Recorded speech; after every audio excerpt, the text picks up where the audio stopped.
Good morning all of you. ये हमारा miscellaneous topic है और लास्ट टॉपिक है आपका केमिस्ट्री का। फ्रॉम एनसीईआरटी सार संग्रह से लिया गया है ये थोड़ा सा लंबा हो सकता है यार, तो प्लीज़ मेक पेशेंस। ये आपके लिए वेरी इंपॉर्टेंट सेक्शन होने वाला है ये, ठीक है ना। तो आइए हम लोग देखते हैं इसको वन बाय वन। पहला है आपका रेडियो सक्रियता। रेडियो एक्टिविटी की माप किसके द्वारा की जाती है? जो रेडियो सक्रियता की माप जो होती है ना, वो हमारा गेगर काउंटर के द्वारा किया जाता है। क्या? गेगर काउंटर रेडियो एक्टिविटी की माप की जाती है। ओके। सबसे अधिक दहनशील गैस कंबस्टेबल गैस कौन सी है? तो हाइड्रोजन। हाइड्रोजन को ही बोला जाता है फ्यूचर ऑफ फ्यूल, भविष्य की ईंधन। और सबसे ज़्यादा दहनशील गैस कौन है? Hydrogen. LPG liquefied petroleum gas, द्रवित पेट्रोलियम गैस में मुख्यतः कौन सी गैस से उपस्थित होती है? तो आपका ब्यूटेन और प्रोपेन, याद रखिएगा ये ब्यूटेन और प्रोपेन, ब्यूटेन और प्रोपेन, ठीक है ना। लिक्विड पेट्रोलियम गैस में मुख्यतः कौन सी गैस से उपस्थित होती है? तो ब्यूटेन और प्रोपेन, ब्यूटेन और प्रोपेन। नेक्स्ट है आपका, किस वैज्ञानिक ने रबड़ के वल्कनीकरण वल्कनाइजेशन की प्रक्रिया का आविष्कार किया था? तो चार्ल्स गुडईयर। Charles Goodyear. किस वैज्ञानिक ने रबड़ के वल्कनीकरण की प्रक्रिया का आविष्कार किया था? चार्ल्स गुडईयर, ठीक है। तो इसको हम लोग देखेंगे, पहले ये देख लेता हूँ। नाभिकीय ईंधन न्यूक्लियर फ्यूल किसे कहते हैं? तो थोरियम को। नाभिकीय ईंधन न्यूक्लियर फ्यूल किसे कहते हैं? थोरियम को। निर्जल क्रिस्टल का रासायनिक सूत्र क्या है? तो NH4 का होल्टवाइस SO4, NH4 का होल्टवाइस SO4। N2 और H2 द्वारा अमोनिया बनाने की हैबर विधि में किस उत्प्रेरक का प्रयोग किया जाता है? तो लोहा का। N2 और H2 द्वारा अमोनिया बनाने की हैबर विधि में किस उत्प्रेरक का प्रयोग किया जाता है दोस्तों? लोहा का। सामान्य गैस समीकरण क्या है? सामान्य गैस समीकरण PV इक्वल टू NRT, ये बोल लो। सोडा वाटर बनाने के लिए किस गैस का प्रयोग किया जाता है? Carbon dioxide CO2। Soda water बनाने के लिए किस गैस का प्रयोग किया जाता है? तो कार्बन डाइऑक्साइड CO2। स्टार्च किसका उदाहरण है? पॉलीमर। स्टार्च किसका उदाहरण है? पॉलीमर, ठीक है ना। अब कुछ मैं बताता हूँ आपको, प्रायोगिक क्षेत्र एवं अनुप्रयोग, कुछ अनुसंधान हैं। तो कौन से समस्थानिक रेडियो समस्थानिक का वो यूज करते हैं, ठीक है। This will be also important. Carbon आयु गणना, कार्बन डेटिंग, जीवाश्म मृत जीव वनस्पति की आयु ज्ञात करने में, ठीक है ना। जो लिविंग ऑर्गेनिज्म होते हैं ना, उनका एज फैक्टर को क्लासिफाई करने के लिए आपका कार्बन डेटिंग का हम लोग यूज करते हैं।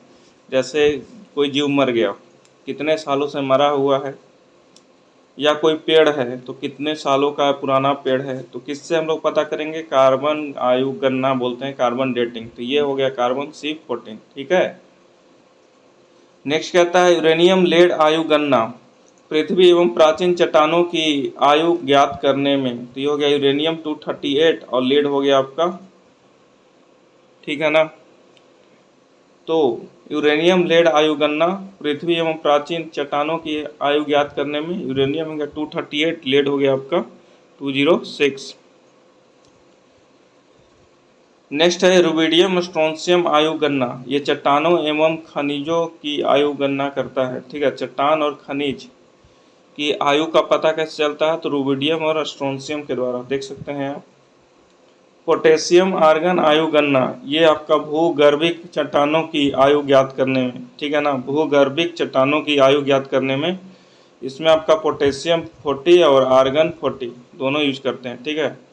तो I will repeat this will important, so that's why I am confirm once time again. आयु, कार्बन आयु गणना, ये हो गया आपका जीवाश्म, ठीक है ना, मृत जीव या वनस्पति, ये देख लीजिए। यूरेनियम लेड आयु गणना, पृथ्वी एवं प्राचीन चट्टान की बात किया जा रहा है, ठीक है, यूरेनियम और लेड के द्वारा। रुबिडियम और स्ट्रोंटियम किसके लिए है? तो चट्टान एवं खनिज की आयु गणना करने के लिए, ठीक है, रुबिडियम और स्ट्रोंशियम। और पोटेशियम आर्गन आयु गणना जो हो गया आपका भूगर्भिक चट्टानों की आयु ज्ञात करने के लिए, पोटेशियम और आर्गन, ठीक है।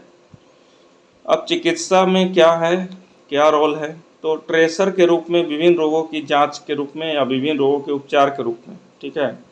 कभी गए होंगे मेडिकल, तो आप इसके बारे में जान रहे होंगे। जैसे ट्यूमर की जांच में, अगर ट्यूमर की जांच करना है तो ऑर्सेनिक 74 का यूज करते हैं। थायराइड ग्रंथि की सक्रियता की जांच के लिए हम लोग आयोडीन 131 यूज करते हैं। ठीक है, आयोडीन की कमी से थायराइड प्रॉब्लम होती है, तो जिससे प्रॉब्लम है तो उसी को सॉल्यूशन के लिए लाना पड़ेगा। ठीक है, अल्प रक्तता क्षय रोग टीबी की जांच में फ्लोरीन 59, अंगों की संरचना के अध्ययन में टेक्नियम 99 मीटर, और रक्त प्रवाह का वेग मापने में आपका सोडियम, रक्त प्रवाह का वेग मापने में आपका सोडियम। और फिर कहता है कैंसर के उपचार में ट्यूमर को नष्ट करने में आपका कोबाल्ट 60 और सीजियम 137। ठीक है, कैंसर के उपचार में ट्यूमर को नष्ट करने में आपका कोबाल्ट 60 और सीजियम 137। अस्थि रोगों के उपचार में फास्फोरस 132। ठीक है, अस्थि रोगों के उपचार में दोस्तों फास्फोरस 32। अब कृषि में क्या है इसका रोल, तो खाद्य संरक्षण में, पादप उर्वरक परीक्षण में, उर्वरक के रूप में। ठीक है, तो अनाज, सब्जी, मछली आदि को लंबे समय तक रखना है। देखते होंगे आप, मछली बर्फ में लाया जाता है, कई दिनों का होता है, तो कैसे उसको प्रिजर्व कर सकते हैं ताकि वह स्पॉयल ना हो, खराब ना हो। तो अनाज, सब्जी, मछली आदि को लंबे समय तक संरक्षित करने में गामा कितने, पौधों में उर्वरकों के प्रभाव की जांच करने में कार्बन 14, और प्रकाश संश्लेषण की प्रक्रिया के अध्ययन में दोस्तों फास्फोरस 32। नेक्स्ट है आपका उद्योग, पेट्रोलियम भंडारों की खोज में, तेल के रिसाव की जांच में, नाभिकीय ईंधन के रूप में, मृदा के अध्ययन में। तो देखिए, तेल के कुओं की अवस्थिति ज्ञात करने में, धातु की चादरों की समान मोटाई की जांच में हम लोग यूज करते हैं अमेरिकियम 241। तेल के कुओं की अवस्थिति ज्ञात करने में, धातु की चादरों की समान मोटाई की जांच में हम लोग यूज करते हैं अमेरिकियम 241। ठीक है, तेल के कुओं के अध्ययन एवं पाइपलाइनों में रिसाव का पता लगाने में आपका हो गया सोडियम 24, सोडियम 24। नेक्स्ट है आपका नाभिकीय ऊर्जा संयंत्र एवं जलयानों की प्रणोदक प्रणाली के ईंधन के रूप में हो गया यूरेनियम 235, यूरेनियम 235। मृदा में नमी की ज्ञात करने में, मात्रा ज्ञात करने में, सड़क एवं भवनों के निर्माण में हो गया आपका कैलिफोर्नियम 252। ठीक है ना, मृदा में नमी की मात्रा को ज्ञात करने में, फिर आपका सड़क एवं भवनों के निर्माण में कैलिफोर्नियम 252। पेयजल को रोगाणु मुक्त करने के लिए इसमें क्लोरीन मिलाई जाती है। ठीक है, पेयजल को जो है रोगाणु मुक्त करने के लिए, देखते होंगे हम लोग जो पानी पीते हैं या जो सप्लाई वाली आती है वो क्लोरीन मिक्स होती है। ठीक, जंग लगने पर लोहे के भार पर क्या प्रभाव पड़ता है, वेरी पॉपुलर क्वेश्चन है और दिस मेक टू कंफ्यूजन। जंग लगने पर लोहे का भार कम होगा या ज़्यादा होगा, तो शुड रिमेंबर लोहे का भार आपका बढ़ जाएगा। ठीक है, जंग लगने पर लोहे के भार पर क्या प्रभाव पड़ता है, तो लोहे का भार बढ़ता है। मूत्रालयों यूरिनल से आने वाले गंध का मुख्य कारण क्या है, तो मूत्र में अमोनिया, अमोनिया याद रखिएगा, अमोनिया। कार्बन नैनो ट्यूब्स का आविष्कार किसने किया, आईजी मान, आईजी मान। कार्बन नैनो ट्यूब्स का आविष्कार किसने किया, आईजी मान। एल्युमिनियम फास्फाइड का प्रयोग कीटनाशक के रूप में किया जाता है, एल्युमिनियम फास्फाइड का प्रयोग कीटनाशक के रूप में किया जाता है। भारत में जल बिलवलीकरण संयंत्र, वाटर डिसैलिनेशन प्लांट कहाँ स्थित है, तो आपका लक्षद्वीप में। भारत में जल बिलवलीकरण संयंत्र, वाटर डिसैलिनेशन प्लांट कहाँ स्थित है, लक्षद्वीप में। धूम्र पर्दे, स्मोक कर्टेन, जिनका प्रयोग युद्ध में छिपने एवं शत्रु को धोखा देने के लिए किया जाता है, किस पदार्थ से बने होते हैं, तो टाइटेनियम ऑक्साइड, टाइटेनियम ऑक्साइड। ये धूम्र पर्दे, स्मोक कर्टेन, जिनका प्रयोग युद्ध में छिपने एवं शत्रु को धोखा देने के लिए किया जाता है, किस पदार्थ से बने होते हैं, तो टाइटेनियम ऑक्साइड। यशद पुष्प फिलोसफर ऊल किसे कहते हैं, जिंक ऑक्साइड को। यशद पुष्प फिलोसफर ऊल किसे कहते हैं, जिंक ऑक्साइड को। नेक्स्ट है आपका रेशम किसका उदाहरण है, तो आपका नेचुरल पॉलीमर। रेशम किसका उदाहरण है, नेचुरल पॉलीमर। द्रवित ऑक्सीजन या द्रवित हाइड्रोजन को औद्योगिक स्तर पर प्राप्त करने में प्रयुक्त प्रौद्योगिकी का नाम क्रायोजेनिक्स है। ठीक है ना, जो आपका लिक्विड ऑक्सीजन और लिक्विड हाइड्रोजन जो भी इंडस्ट्री में यूज होता है, तो कौन सा टेक्नोलॉजी है आपका, क्रायोजेनिक्स। पदार्थ द्रव्य की वह अवस्था है जिसकी निश्चित आकृति और आयतन होता है। ठीक है ना, fixed shape and fixed volume, तो आपका ठोस हो गया। पोटेशियम नाइट्रेट KNO3, याद रखिए KNO3 को बोलते हैं पोटेशियम नाइट्रेट, का प्रयोग मुख्यतः किस पदार्थ के निर्माण में होता है? तो ये हो गया उर्वरक के निर्माण में, ठीक है, उर्वरक के निर्माण में। नेक्स्ट है सूर्य का निर्माण मुख्यतः किस तत्व से हुआ है? हाइड्रोजन बना हुआ है सूर्य का, सूर्य बना हुआ है हाइड्रोजन का। साबुन बनाने में किस पदार्थ का प्रयोग किया जाता है? तो वनस्पति तेल, वनस्पति तेल। गोबर गैस डंग गैस का मुख्य घटक क्या है? तो आपका मीथेन CH4। कि गोबर गैस डंग गैस का मुख्य घटक क्या है? CH4 methane. सिलिकेट जिसको सिलिका ऑफ मैग्नीशियम के रूप में भी जाना जाता है, प्रचुर मात्रा में पृथ्वी के किस भाग में पाया जाता है? तो भूपर्पट्टी क्रस्ट। सिलिकेट जिसको सिलिका ऑफ मैग्नीशियम के रूप में भी जाना जाता है, प्रचुर मात्रा में पृथ्वी के किस भाग में पाया जाता है? तो भूपर्पट्टी क्रस्ट। पृथ्वी के वायुमंडल में कौन सी गैस पर्याप्त मात्रा में पाई जाती है? तो आपका हो गया नाइट्रोजन। पृथ्वी के वायुमंडल में कौन सी गैस पर्याप्त मात्रा में पाई जाती है? तो आपका हो जाएगा नाइट्रोजन। हरा कशिश ग्रीन विट्रियोल का रासायनिक नाम क्या है? Ferrous sulphate. हरा कशिश ग्रीन विट्रियोल का रासायनिक नाम क्या है? Ferrous sulphate. वह गुण जिसके कारण एक ही तत्व कई रूपों में पाया जाता है एलोट्रॉपी कहलाता है, अपररूपता। वह गुण जिसके कारण एक ही तत्व कई रूपों में पाया जाता है एलोट्रॉपी कहलाता है। चार्ल्स का नियम पदार्थ के किन गुणों के मध्य संबंधों को व्यक्त करता है? तो आयतन तथा दाब के। चार्ल्स का नियम पदार्थ के किन गुणों के मध्य संबंधों को व्यक्त करता है? आयतन तथा दाब के।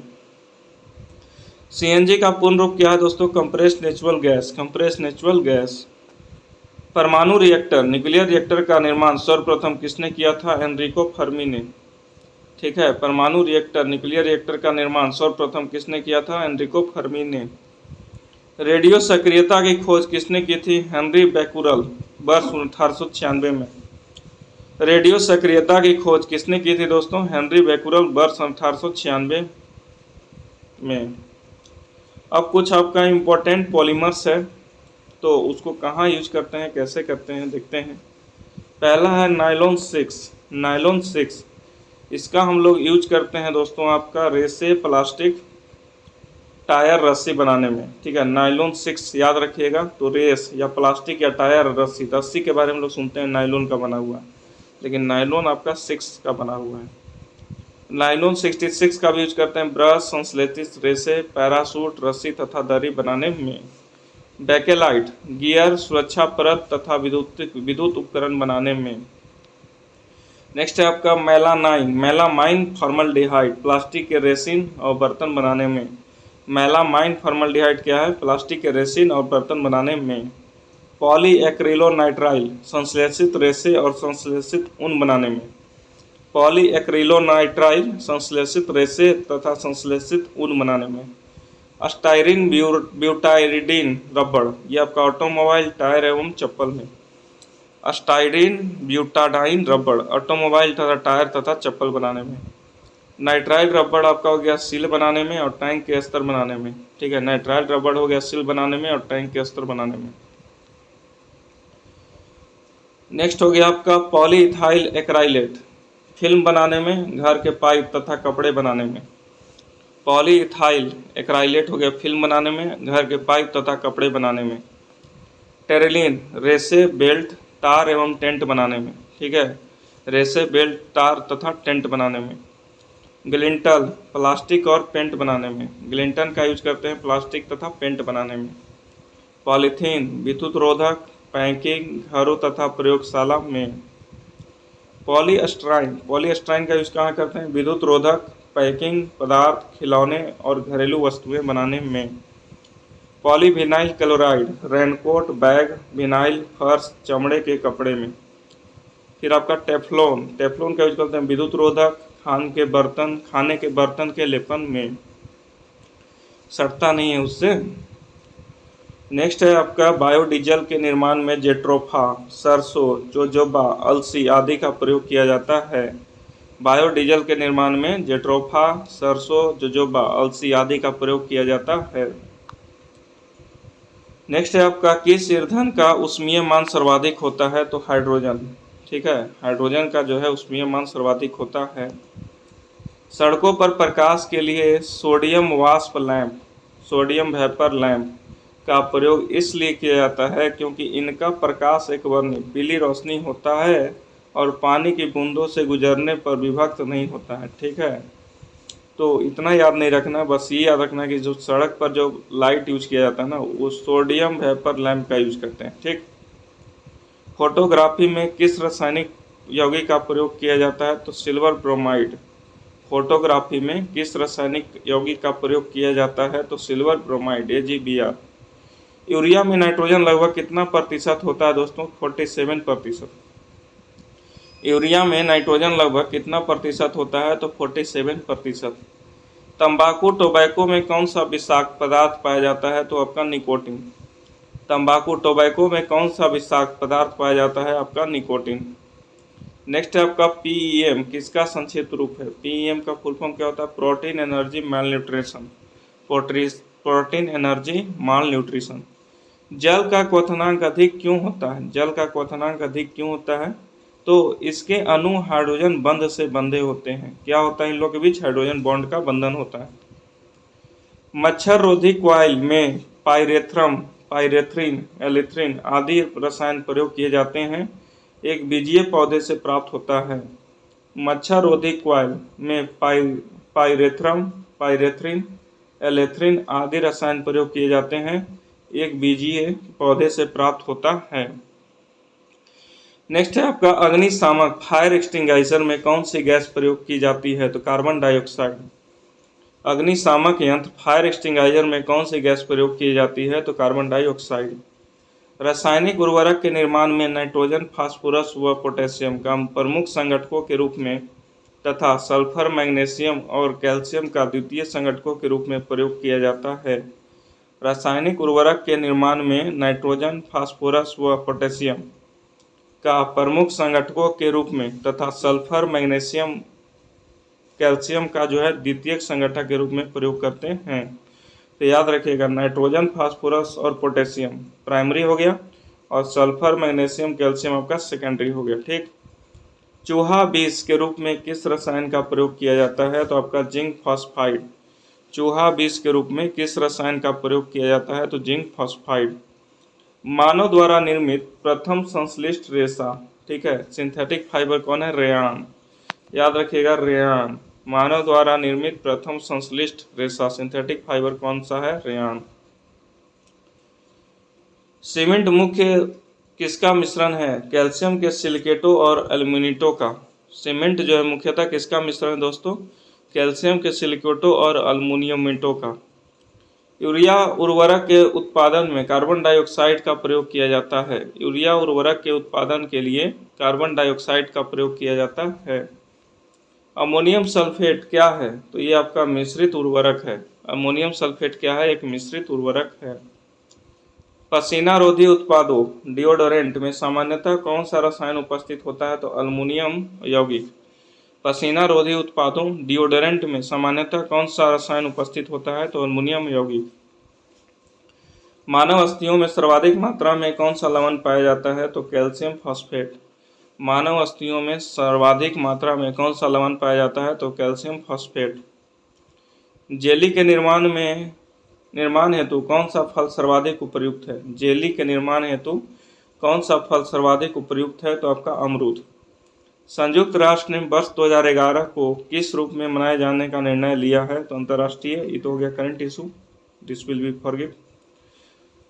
पादपों की वृद्धि हेतु आवश्यक पोषक तत्व, ठीक है, पेड़ पौधों के लिए क्या क्या आवश्यक पोषक तत्व है, न्यूट्रिशन की बात की जा रही है।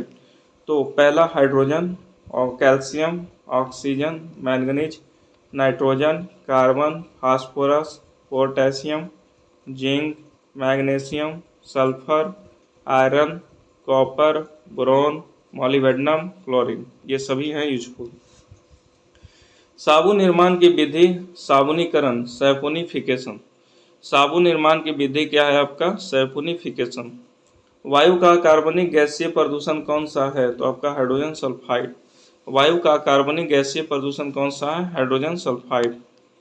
डीजल की गुणवत्ता किसके द्वारा प्रदर्शित की जाती है? तो सीटेन संख्या, ठीक है, ऑक्टेन हो गया पेट्रोल और सीटेन हो गया डीजल। अब देखिए कुछ रंग देने वाले कांच के पदार्थ हैं, ठीक है, कांच को रंग देने वाले पदार्थ देखते होंगे जो हम लोग कांच यूज करते हैं।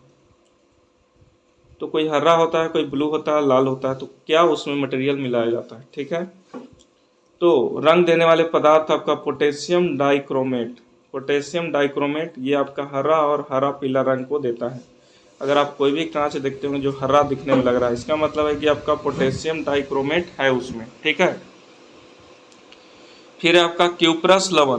क्यूप्रस लवण में क्या कहता है कि आपका जो है लाल, क्यूप्रस लवण में क्या हो जाएगा आपका लाल।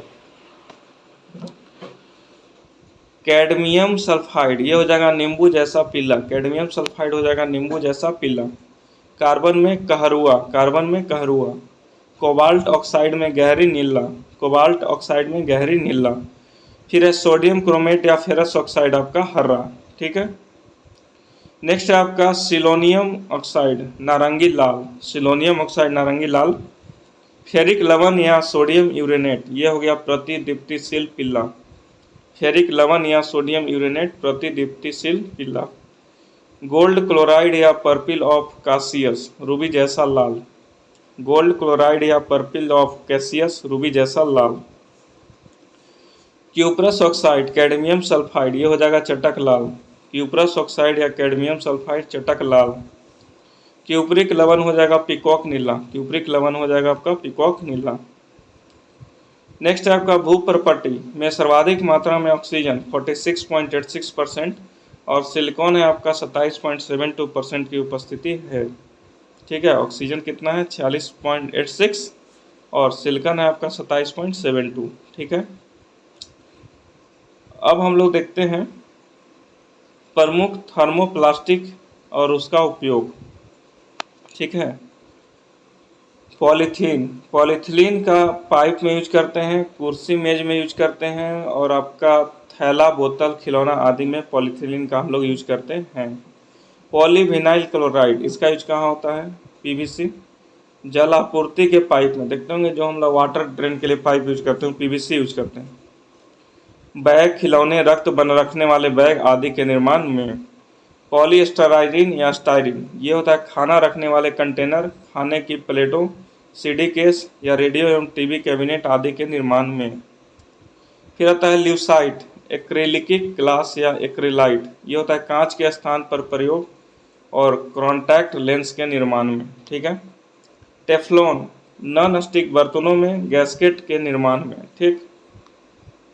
द्रवीकृत petroleum gas liquefied petroleum gas का उपयोग किस रूप में किया जाता है, तो खाना पकाने में और वाहन के ईंधन के रूप में। खाना पकाने में हम लोग जो है लिक्विफाइड पेट्रोलियम गैस का यूज करते हैं। नेक्स्ट है आपका पोटेशियम ब्रोमाइड पदार्थ का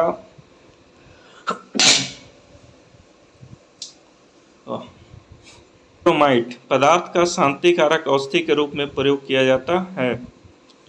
घरेलू जल के सिलेंडरों में गैस के रिसाव का पता लगाने के लिए किस गैस का पदार्थ मिलाया जाता है, तो एथिल मरकैप्टन। घरेलू गैस के सिलेंडरों के गैस के रिसाव का पता लगाने के लिए कौन सी गैस का प्रयोग किया जाता है दोस्तों, एथिल मरकैप्टन। कौन से ईंधन में से सबसे कम पर्यावरण प्रदूषण होता है, तो आपका हाइड्रोजन। कौन से ईंधन से सबसे कम पर्यावरण प्रदूषण होता है, हाइड्रोजन। किसका प्रयोग नोदक, प्रोपेलर या रॉकेट के ईंधन के रूप में किया जाता है, तो आपका द्रव हाइड्रोजन या द्रव ऑक्सीजन। किसका प्रयोग नोदक, प्रोपेलर या रॉकेटों के ईंधन के रूप में किया जाता है, तो द्रव हाइड्रोजन या द्रव ऑक्सीजन। बायोगैस को किस अन्य नाम से भी जाना जाता है, तो गोबर गैस। बायोगैस को किस अन्य नाम से जाना जाता है, गोबर गैस। मरकरी धातु सामान्य ताप पर द्रव अवस्था में होती है, मरकरी जो है सामान्य धातु में लिक्विड होता है। किस वैज्ञानिक ने गोबर गैस प्रणाली का आविष्कार किया था, सीबी देसाई। किस वैज्ञानिक ने गोबर गैस प्रणाली का आविष्कार किया था, सीबी देसाई। जेट्रोफा नामक वनस्पति से किस ईंधन का निर्माण किया जाता है, तो बायोडीजल। जेट्रोफा नामक वनस्पति से किस ईंधन का निर्माण किया जाता है, तो बायोडीजल। क्लोरीनेशन क्या है, संदूषित जल में क्लोराइड की थोड़ी मात्रा में मिलाना। क्लोरीनेशन क्या है, तो संदूषित जल में क्लोराइड की थोड़ी मात्रा में मिलाना। आवश्यक तेल एसेंशियल ऑयल में कौन सा पदार्थ पाया जाता है, तो टर्पीनोइड, टर्पीनोइड। नेक्स्ट कहता है ऑक्टेन संख्या के लिए किस यौगिक का मान न्यूनतम होता है। ऑक्टेन संख्या के लिए किस यौगिक का मान न्यूनतम होता है, तो एन हेक्टेन। मिट्टी के तेल के क्वथनांक को 150 से 300 डिग्री सेल्सियस ताप पर प्रदर्शित किया जाता है। धातु की शुद्धता का निर्धारण किसकी सहायता से किया जा सकता है, तो आर्किमिडीज के सिद्धांत के द्वारा। कि प्योर गोल्ड है कि डायमंड है, कैसे पता चलेगा, तो आर्किमिडीज के सिद्धांत के द्वारा। संक्षारण किस प्रकार की अभिक्रिया है दोस्तों, तो आपका हो जाएगा रेडॉक्स अभिक्रिया। संक्षारण किस प्रकार की अभिक्रिया है, रेडॉक्स अभिक्रिया। वह कौन सा कार्बनिक यौगिक है जिससे तांबे के तार पर गर्म करने पर रंग की लौ निकलती है, तो क्लोरोबेंजीन। क्लोरोबेंजीन। किस परमाणु के लिए प्लम पुडिंग मॉडल किसके द्वारा प्रस्तुत किया गया था, जे थॉमसन। किसी परमाणु के लिए प्लम पुडिंग मॉडल किसके द्वारा प्रस्तुत किया गया था, जे थॉमसन। सीमेंट को शीघ्र जमने से बचाने के लिए उसमें क्या मिलाया जाता है, जिप्सम। सीमेंट को शीघ्र जमने से बचने के लिए उसमें क्या मिलाया जाता है दोस्तों, जिप्सम। सबसे प्रभावी पीड़कनाशी कौन सा है, ऑर्गेनोफॉस्फेट। ऑर्गेनोफॉस्फेट। दवा निवारक मरहम आयोडेक्स में से किसका रसायन की गंध आती है, मिथाइल सैलिसिलेट। दर्द निवारक मरहम आयोडेक्स में से किस रसायन की गंध आती है, तो मिथाइल सैलिसिलेट। साबुन का उपयोग किस प्रकार के जल में करना चाहिए, तो सॉफ्ट वाटर में। साबुन का उपयोग जो है किस प्रकार के जल में करना चाहिए, तो सॉफ्ट वाटर में। ओजोन परत, ओजोन लेयर का क्षरण क्लोरोफ्लोरोकार्बन CFC गैस के कारण हो रहा है, ठीक है ना। ओजोन परत, ओजोन लेयर का क्षरण क्लोरोफ्लोरोकार्बन CFC गैस के कारण हो रहा है। सीमेंट फैक्ट्री में कार्य करने वाले मजदूरों में सामान्यतः कौन सी बीमारी होने का जोखिम होता है, साइटोसिलिकोसिस। जो सीमेंट फैक्ट्री में लोग काम करते हैं ना, तो उनको थोड़ा एक बीमारी होने का मतलब रहता है, ऐसा कुछ, साइलोसिलिकोसिस। किस उत्पाद को साबुन रहित साबुन, सॉपलेस सॉप कहा जाता है, तो अपमार्जक डिटर्जेंट को। रेलवे पटरियों को जोड़ने के लिए प्रयुक्त होने वाली अभिक्रिया में कौन सा अवकारक शामिल होता है, तो अल्मुनियम, ठीक है ना, अल्मुनियम। सामान्य उर्वरक में कौन से 3 प्रमुख तत्व हैं, तो नाइट्रोजन, पोटेशियम, फास्फोरस। सामान्य उर्वरक में कौन से 3 प्रमुख तत्व हैं, तो नाइट्रोजन, पोटेशियम, फास्फोरस। उर्वरक के रूप में कौन से कैल्शियम लवण प्रयोग किए जाते हैं, तो कैल्शियम सल्फेट। उर्वरकों के रूप में कौन से कैल्शियम लवण प्रयोग किए जाते हैं, तो कैल्शियम सल्फेट। श्वेत फास्फोरस अंधेरे में किस कारण से प्रकाशित होता है, तो मंद ऑक्सीकरण के कारण। श्वेत फास्फोरस अंधेरे में किस कारण से प्रकाशित होता है, तो मंद ऑक्सीकरण के कारण। नेक्स्ट है आपका विमानन, एविएशन फ्यूल को जमने से रोकने के लिए उसमें एथिलीन ग्लाइकोल पदार्थ मिलाया जाता है। विमानन ईंधन, एविएशन फ्यूल को जमने से रोकने के लिए उसमें एथिलीन ग्लाइकोल पदार्थ मिलाया जाता है। अब कुछ हम लोग देखते हैं इम्पोर्टेंट आविष्कारक, खोजकर्ता, खोज और खोजकर्ता। तो इलेक्ट्रॉन को किसने खोजा था, J Thomson. Neutron James Chadwick और पॉजिट्रॉन कार्ल एंडरसन। परमाणु क्रमांक मोजले। द्रव्यमान संरक्षण का नियम लेवॉइजियर। गुणित अनुपात का नियम किसने दिया था, डाल्टन। और सापेक्षता का सिद्धांत आइंस्टीन। द्रव्यमान ऊर्जा संबंध दिया था आइंस्टीन ने। और गैसों का विसरण नियम किसने दिया, ग्राहम। चार्ल्स का नियम यूनो चार्ल्स। आधुनिक मॉडर्न जो दिया था किसने दिया था, मोजले ने, क्योंकि मोजले ने ही आपका एटॉमिक नंबर के बेसिस पे इसको बनाया था, ठीक है ना। तो मोस्ले या मोजले जो बोलिए। क्रिक नियम किसने दिया था, डॉबरेनियर। क्वांटम सिद्धांत मैक्स प्लांक। अपवर्जन सिद्धांत पॉली। तरंग यांत्रिकी सिद्धांत डी ब्रॉगली। क्रमिक रचना नियम अबाउ। कृत्रिम रेडियो सक्रियता जूलियट। वर्ग विस्थापन नियम सॉडी व फ्रोजॉन। तनुता नियम हो गया आपका ओस्टवाल्ड। विद्युत अपघटन का नियम फैराडे। सहसंयोजकता लुईस। पीएच मापक्रम सोरेनसन। आवर्त सारणी डिमिट्री मेंडलीव। अष्टक नियम हो गया न्यूलैंड। परमाणु सिद्धांत हो गया जॉन डाल्टन, परमाणु सिद्धांत हो गया जॉन डाल्टन। बोर सिद्धांत हो गया नील्स बोर। अधिकतम बहुलता सिद्धांत हो गया हुंडस। अनिश्चितता नियम हो गया आइजेनबर्ग। और क्लोरीन हो गया सीले। नेक्स्ट है आपका रेडियो सक्रियता, जो हो गया आपका हेनरी बेक्वेरल। ठीक है, रेडियो सक्रियता जो हो गया हेनरी बेक्वेरल। समस्थानिक हो गया सॉडी। और भारी जल हो गया यूरे। हीलियम हो गया लॉकियर। ऑक्सीजन हो गया प्रिस्टले एवं सिले। Sodium Davy. पोटेशियम भी डेवी। और रेडियम हो गया आपका क्यूरी दंपति। और थोरियम हो गया आपका बर्जिलियस। मतलब इन्होंने खोजा था, मैं जल्दी जल्दी करा रहा हूँ क्योंकि इसको याद करना है। यूरेनियम हो गया कैलोफ्रोथ। Proton Rutherford. नाभिक भी हो गया रदरफोर्ड। मेसोन हो गया युकावा। स्थिर अनुपात का नियम प्राउस्ट। व्युत्क्रम अनुपात का नियम रिचर। और प्रकाश विद्युत प्रभाव हेनरिच हर्ट्ज। वैद्युत संयोजकता कौशल। उत्प्रेरण किसने दिया था? ब्रजिलियस। और hydrogen Cavendish. Nitrogen Daniel Rutherford. Argon हो गया दोस्तों रैग्जे और रेले। Magnesium Davy. और कैल्शियम हो गया डेवी। अवगाद्रो की परिकल्पना अवगाद्रो दिए थे। और बॉयल्स का नियम रॉबर्ट बॉयल। आंशिक दाब का नियम दिए थे डाल्टन साहब। और परासरण दाब का नियम दिए थे बर्कले। और पोलोनियम का दिया था मैडम क्यूरी ने। ठीक है, नेक्स्ट है आपका कि कोक कोयले के भंजक आसवन डिस्ट्रक्टिव डिस्टिलेशन के पश्चात सॉलिड रेसिड्यू के रूप में प्राप्त होता है। कोयला को हम लोग जलाते हैं तो देखते हैं लास्ट में उसका जो राख बचता है वो भी सॉलिड बचता है, उसको भी हम लोग फिर से रीयूटिलाइज करते हैं। तो कौन सा मेथड है? Destructive distillation. अब हमारा लास्ट स्लाइड है आज का, जो ये इम्पोर्टेंट है। ठीक है ना। रासायनिक पदार्थों के व्यापारिक नाम एवं उनके रासायनिक सूत्र। जैसे मानते हैं साधारण नमक का रासायनिक नाम क्या है? सोडियम क्लोराइड, और उसको लिखते हैं NaCl। बेकिंग सोडा हो गया सोडियम बाइकार्बोनेट, और ये हो गया आपका NaHCO3।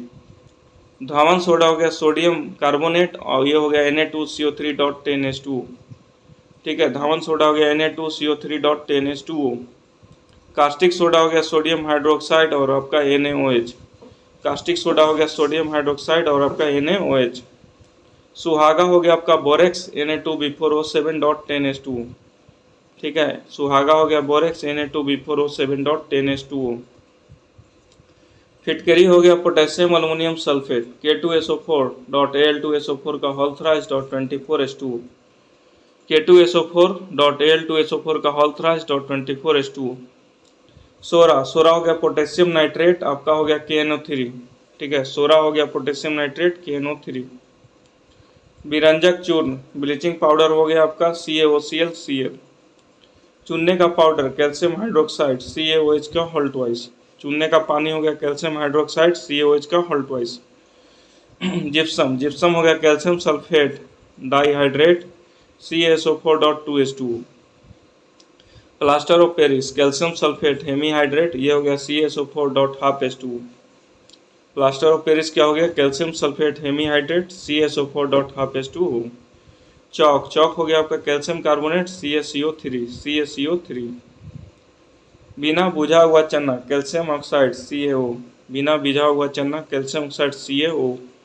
चुन्ना पत्थर हो गया कैल्शियम कार्बोनेट CaCO3। चुन्ना पत्थर हो गया कैल्शियम कार्बोनेट CaCO3। संगमरमर हो गया कैल्शियम कार्बोनेट CaCO3। संगमरमर भी हो गया कैल्शियम कार्बोनेट CaCO3। नौ सादर हो गया आपका ammonium chloride NH4Cl। Laughing gas nitrous oxide आपका हो गया N2O। लाफिंग गैस हो गया नाइट्रस ऑक्साइड N2O। लाल सिंदूर या रेड लेड पैरोक्साइड हो गया आपका Pb3O4। नमक का अम्ल हो गया हाइड्रोक्लोरिक अम्ल हो गया HCl। अम्लराज हो गया आपका सांद्र नाइट्रिक अम्ल या सांद्र हाइड्रोक्लोरिक अम्ल HNO3HCl। ठीक है, इसी को बोलते हैं HNO3 3HCl। जल गैस कार्बन मोनोऑक्साइड और हाइड्रोजन गैस का मिश्रण होता है, जिसको बोलते हैं CO+H2। बॉक्साइड बॉक्साइड हो गया हाइड्रेट्स अलुमिना Al2O3.2H2O। शुष्क बर्फ ठोस carbon dioxide CO2। Magnesium oxides MgO। Blank zinc sulphide ZnS। भारी हाइड्रोजन हो जाएगा आपका ड्यूटोरियम, डी से इसको डिनोट करते हैं। और भारी जल ड्यूटोरियम ऑक्साइड, जिसको बोलते हैं D2O। सिल्का हो गया दोस्तों सिलिकॉन डाइऑक्साइड, ये हो गया SiO2। मार्स गैस मीथेन हो गया आपका CH4। सिरका हो गया एसिटिक एसिड का तनु विलयन या CH3COOH। अल्कोहल हो गया इथाइल अल्कोहल और C2H5OH। लास्ट लाइन है आपका इस टॉपिक का। पेनिसिलिन प्रथम प्रतिजैविक औषधि है। इसका आविष्कार 1928 ईस्वी में अलेक्जेंडर फ्लेमिंग ने किया था। ठीक है ना, पेनिसिलिन का आविष्कार किसने किया था? अलेक्जेंडर फ्लेमिंग ने। तो okay, this is the important information from chemistry miscellaneous topic. Thank you very much.